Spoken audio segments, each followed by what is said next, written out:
Entonces trabajar 85, 90, 100% de un RM, o sea, poquitas repeticiones con mucho peso, aumento de la fuerza máxima, aumento de la fuerza explosiva con poca hipertrofia. O sea, un gran componente de ATP y fosfocreatina y un gran estímulo del sistema nervioso central. Desde ya, al hacer 3 o 4 repeticiones, algo de ácido láctico siempre hay, porque como hablamos anteriormente, el estímulo, el solo hecho de empezar a hacer algo, desencadena la glucólisis rápida y produce ácido láctico. O sea, siempre metemos ácido láctico, pero si son 1, 2 o 3 repeticiones, por ahí no es mucho, porque no puedo seguir haciendo repeticiones. Ahora vamos a ver una forma en donde levantar grandes pesos, varias repeticiones. Entonces, entre el 50 y el 80%, no lo diría 90, entre el 50 y 80% de un RM, o sea, por ejemplo, en mi ejemplo de 50 kilos de press de banca, estaríamos hablando de 30, 35 kilos, aumenta de fuerza, pero con hipertrofia. O sea, si llego a hacer 15 repeticiones con 30 kilos, por ejemplo, voy a trabajar al 70% de un RM, haciendo 15 repeticiones con 70 kilos, aumento de fuerza con hipertrofia. Si es que a la 15 o a la 12 o a la 13 llego a la falla.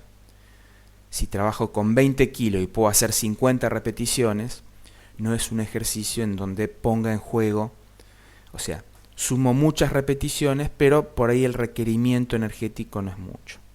Entre el 30 al 50%, lo que decíamos recién, resistencia de la fuerza con poca hipertrofia, o sea, poca resistencia, muchas repeticiones. Por ahí esto viene bien para ciertos deportes cíclicos, repetitivos, aeróbicos. O sea, para el remo, el ciclismo, el pedestrismo, trabajar resistencia de la fuerza, o sea, relativamente poco peso y darle 50 repeticiones, o sea, 5 series de 50 repeticiones con un peso relativamente bajo.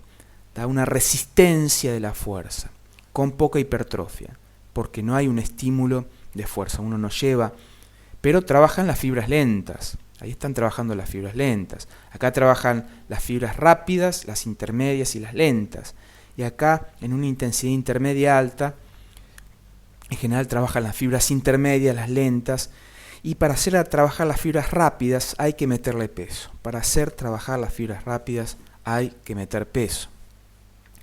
Con poquitos pesos, con poco peso y con velocidad, con explosividad, se trabaja la potencia sin hipertrofia, y con poco peso y muchas repeticiones, una velocidad lenta, la resistencia de la fuerza también sin hipertrofia. Entonces el concepto fundamental que decíamos recién es ¿por qué pesos máximos? ¿Por qué pesos máximos? Porque reclutamos fibras.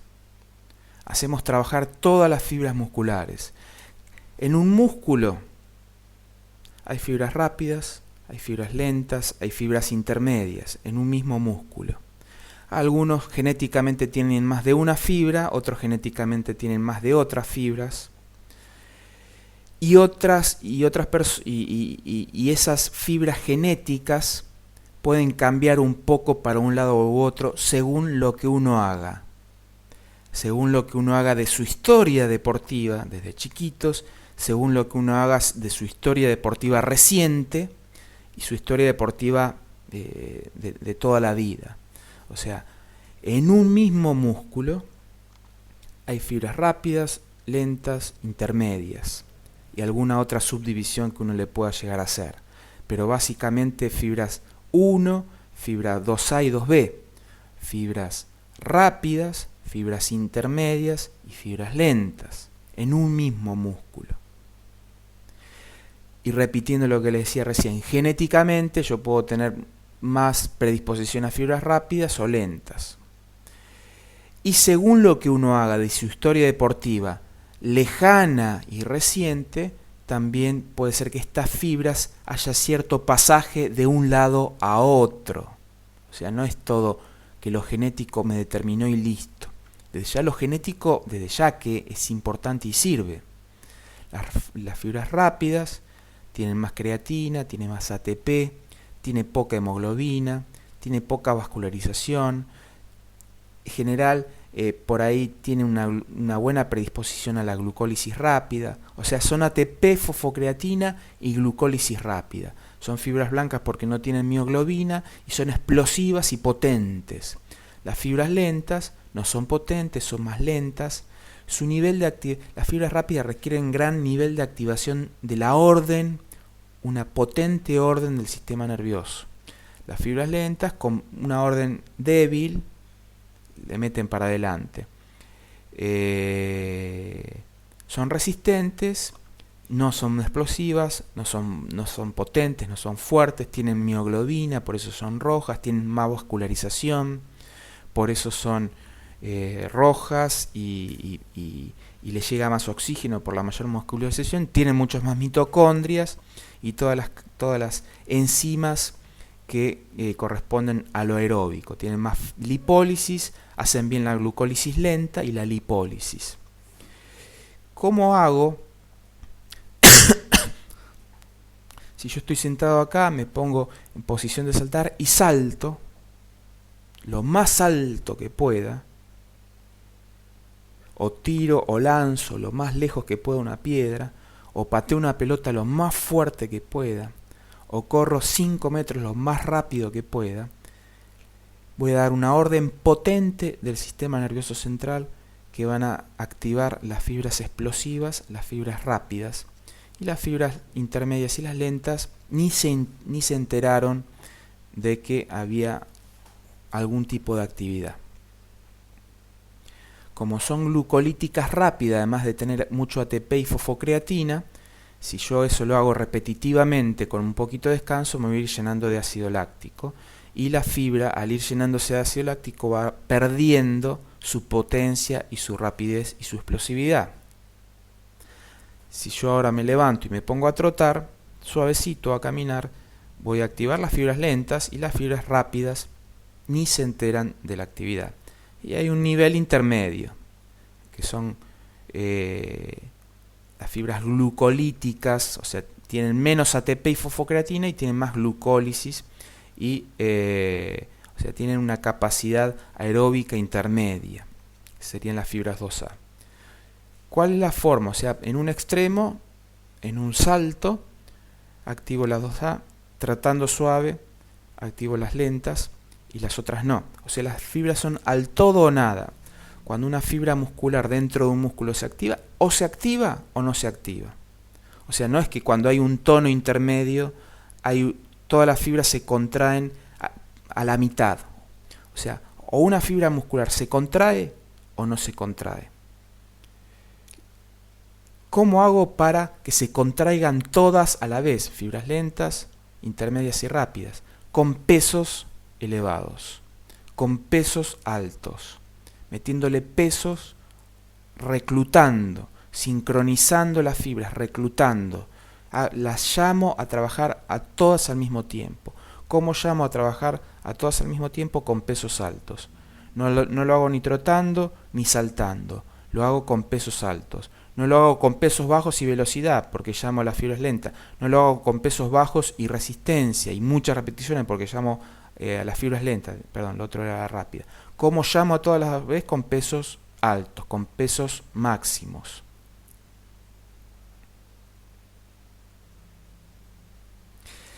Y esto el estímulo neurológico y las fibras musculares. Estímulo neurológico alto, llamo a las fibras explosivas. Estímulo neurológico intermedio, llamo a las fibras rápidas. Estímulo neurológico lento, llamo a las fibras lentas. Y el sistema nervioso a estas intensidades se agota rápidamente. Por eso en una carrera de 50 metros o de 100 metros ya vemos que según el nivel del velocista, a los 50 metros ya empieza a caer la técnica de carrera, la zancada, el paso, la potencia del paso, empieza a caer la velocidad. Por dos cosas, porque ya se empezó a meter ácido láctico, como veíamos en áreas funcionales de velocidad, y por el agotamiento de la orden del sistema nervioso. la orden del sistema nervioso se agota un poquito después de que se agotó la fosfocreatina. Los 3, 4, 5 segundos se empieza a agotar, empieza a caer. O sea, no solamente es el ácido láctico que se va metiendo ya a partir del quinto, sexto, séptimo segundo, sino la orden neurológica se fatiga. La orden neurológica ante una carrera, ante un sprint máximo, se te puede fatigar a los 3 segundos, a los 5, a los 7. Eso también se entrena. Entonces hay estímulo neurológico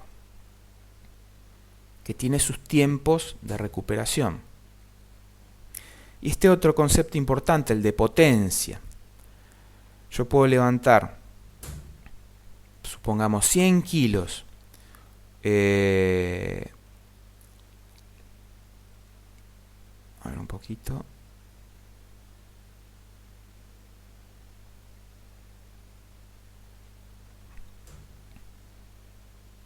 Una orden del sistema nervioso central ante un determinado ejercicio. Yo puedo levantar 100 kilos con una orden del sistema nervioso central de 45 MHz en 900 milisegundos, o sea, la sentadilla casi en un segundo. Puedo levantar 100 kilos, el mismo ejercicio, con un estímulo cerebral por 3 o por 4 el anterior en 200 milisegundos. O sea, algo más potente. Puedo hacer, por más que mi fuerza máxima, la fuerza máxima de esos dos deportistas sea la misma, sea 100 kilos, uno lo puede levantar en 200 milisegundos o en 900 milisegundos, o según, si es un mismo deportista, el estímulo cerebral que uno le dé y la potencia, como decíamos la otra vez, es lo que determina, por ejemplo, en los deportes de conjunto, en los deportes de carrera, la aceleración.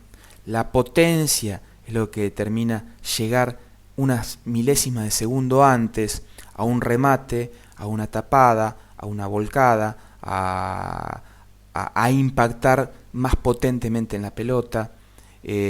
La potencia es lo que hay que cuidar y hay que estimular y hay que tratar de mantener y mejorar en la mayoría de los deportes, porque en la mayoría de los deportes la potencia es lo que determina la diferencia entre el éxito y el fracaso, llegar a algunas milésimas de segundo antes o después.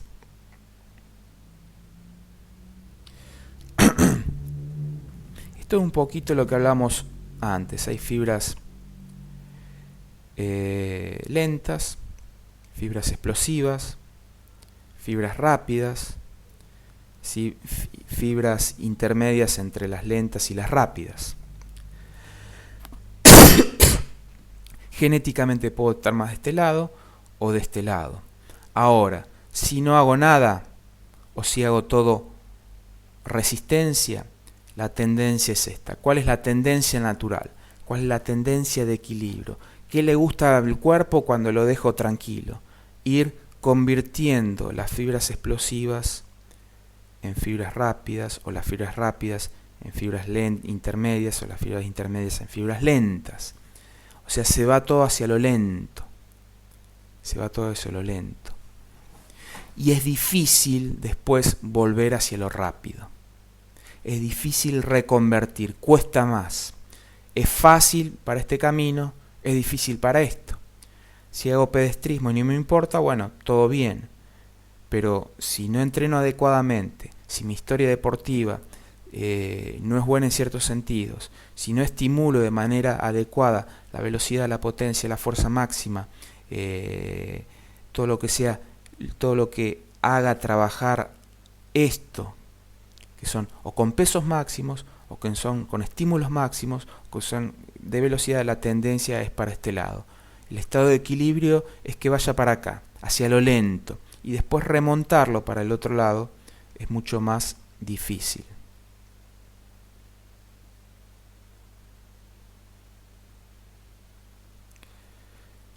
Muchas veces es necesario esto, o sea, tener más fuerza, tener más fuerza sin hipertrofia, o sea, no ganar de peso. Generalmente son atletismo, generalmente deportes como el atletismo, deportes como el básquet, a veces, deportes como el handball, el vóley, los deportes de salto, los deportes de velocidad, los deportes en donde tiene que haber de lucha, en donde tiene que haber peso, se cumple un peso, una categoría. Quiero tener la misma cantidad de músculo, pero quiero ser más fuerte. Entonces tengo que tratar de activar y reclutar muchas fibras musculares y tengo que trabajar a altas intensidades para tratar de que no se aumente la masa muscular y si se mejore o aumente la fuerza. Ejercicios de fuerza máxima, ejercicios de fuerza explosiva, ejercicios pliométricos, ejercicios de velocidad máxima, todo máximo. O sea, todo lo que es velocidad, potencia, fuerza máxima, fuerza explosiva, pliometría, habría que hacerlo con el físico descansado, recuperado y tratando de llevar el estímulo neurológico, una buena concentración, el físico descansado, tratando de siempre llegar al máximo, de estimular el máximo posible, como concepto muy general. Ahora, yo puedo aumentar la masa muscular, tener la misma fuerza o menos fuerza, pero con más masa muscular, y es el trabajo es el trabajo a intensidades intermedias, pero llegando a puntos de falla muscular,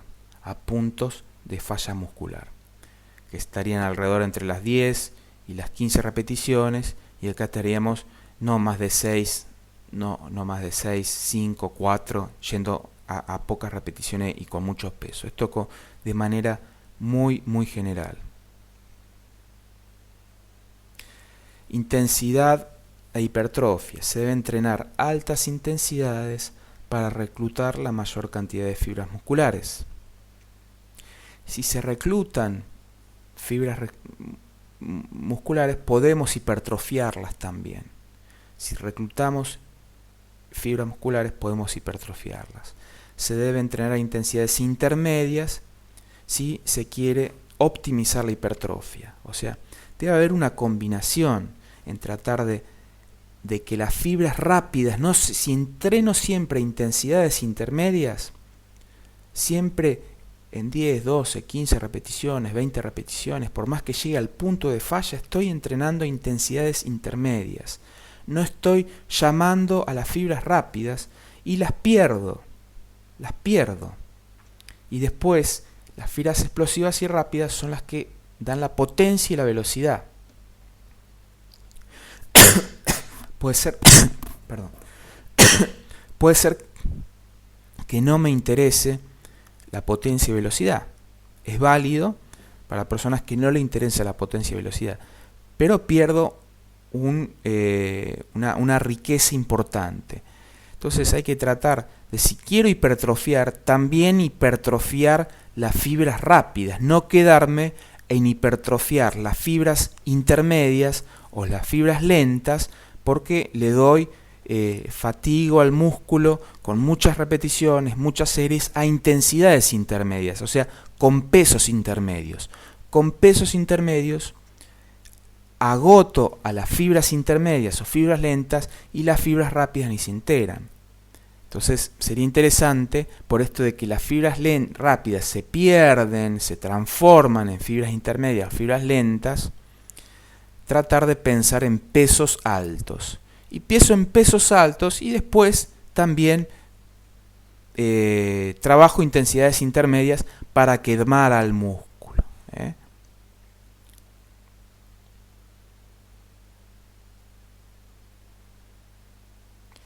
Y a todo esto hay que, como en la... Y con esto terminamos y luego continuamos. A todo esto hay que luego de hacer un entrenamiento fatigante, luego de hacer luego de ese estrés que significa un entrenamiento intenso, tratar de lograr un perfil anabólico. Usamos la palabra anabólico como de crecimiento y de recuperación. Entonces, nuestro organismo debe crear un ámbito lo mejor posible para la recuperación, y cuando buscamos crecimiento muscular, el crecimiento también muscular, un ámbito, un ambiente, un perfil anabólico, un perfil recuperador, que es el descanso y los tiempos de descanso recomendables, la alimentación adecuada y todos los métodos que uno pueda... la alimentación adecuada, cuando hace falta algún tipo de suplementación legal y que no haga daño, se puede llegar a usar también. Pero las hormonas anabólicas y recuperadoras son la insulina, la testosterona, la hormona del crecimiento, el entrenamiento, el descanso, la alimentación, suplementación, deben colaborar con estas hormonas. Luego de un entrenamiento intenso hay poca testosterona, si comemos puede haber insulina, hay poca hormona del crecimiento, puede haber intraentrenamiento y hay durante el sueño. La hormona del entrenamiento, la hormona del crecimiento es un potente recuperador y los picos de hormona del crecimiento están en la mitad del sueño. Entonces, si hago sueño interrumpido, si duermo mal, si cambio el ritmo de recuperación, rompo una hormona o no es óptimo el nivel de la hormona del crecimiento día a día, por mal descanso, por mala alimentación, por trastornos del sueño que pueda haber. El alcohol hace que la hormona del crecimiento y la testosterona, sus niveles sean más bajos, entonces crear el ambiente hormonal correspondiente como para lograr la recuperación del músculo, y si estamos buscando la recuperación o aumento de masa muscular, también tenerlo. Hormonas catabólicas. Durante el entrenamiento hay adrenalina, noradrenalina, cortisol. Cuanto más intenso es el entrenamiento, hay más adrenalina, hay más noradrenalina y hay más cortisol. Cuanto más agotador es un microciclo, una semana de entrenamiento, un torneo, una competencia, hay más cortisol, hay más adrenalina y hay más noradrenalina. Entonces, tener el concepto y en la cabeza que cada vez que entrenamos fuerte hay hormonas catabólicas. Hay hormonas catabólicas. Entonces tenemos que tratar lo antes posible, hacer cosas antes, durante y después del entrenamiento para que haya la menor cantidad de cortisol y adrenalina en el músculo y en el organismo. Cuando hablábamos de recuperación del sistema inmunológico, hormonal, del sistema nervioso, hablamos de esto. El cortisol baja las defensas, el cortisol rompe el músculo, el cortisol retiene agua y líquidos, el cortisol hace que la persona esté nerviosa, ansiosa, es un potente antiinflamatorio, sirve, y por eso por eso va al cuerpo para tratar de desinflamar. Es la hormona del estrés rápido, adrenalina y noradrenalina. Cuando nos asustamos, se acelera el corazón, nos agitamos y demás, es el rápido. La hormona del estrés lento, o sea, más lenta, es el cortisol. La composición química es diferente. Estas son neurotransmisores que actúan inmediatamente.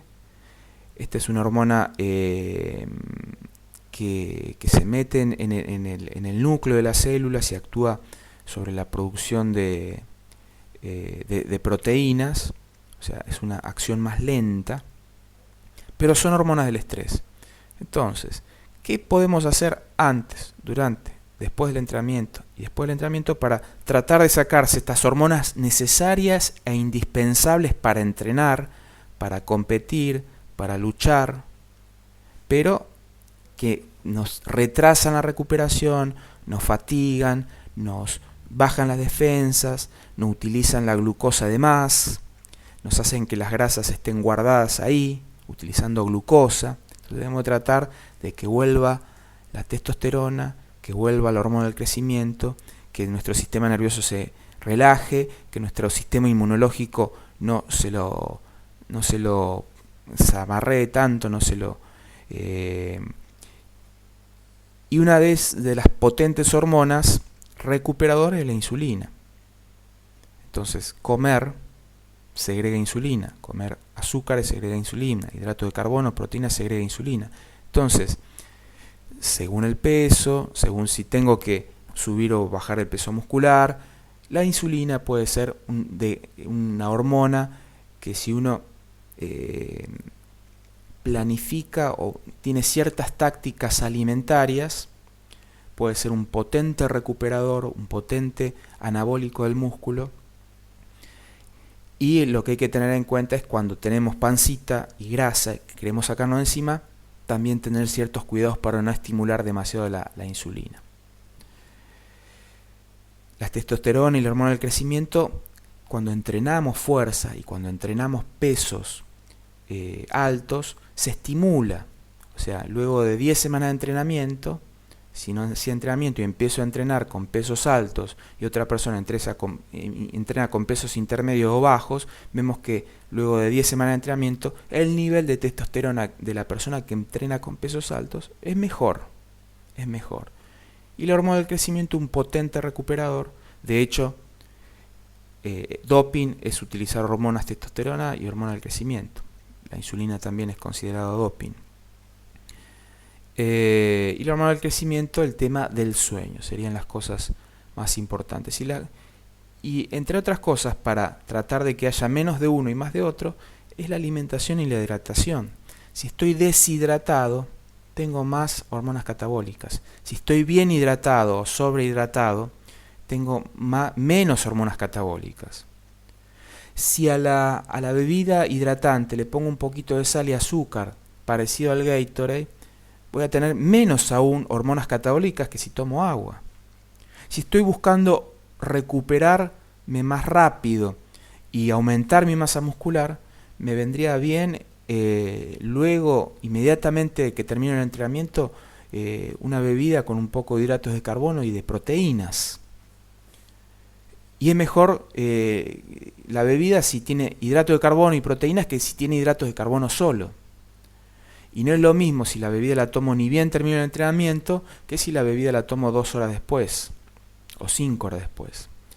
Todas estas cosas, no es lo mismo llegar bien hidratado antes o a ver si busco aumento de peso muscular o no tengo problemas de peso adiposo, mi problema es aumentar la masa muscular. Una colación antes, 15 minutos, 20, 30 minutos antes, una colación de un buen alimento antes del entrenamiento. Una buena hidratación y si hace falta alguna alimentación dentro del entrenamiento y una alimentación luego del entrenamiento. Eso hace que las hormonas catabólicas sean menores, las hormonas anabólicas y recuperados sean mayores. Esto no solamente va para el entrenamiento de fuerza, sino también para los entrenamientos aeróbicos, de resistencia y de pedestrismo.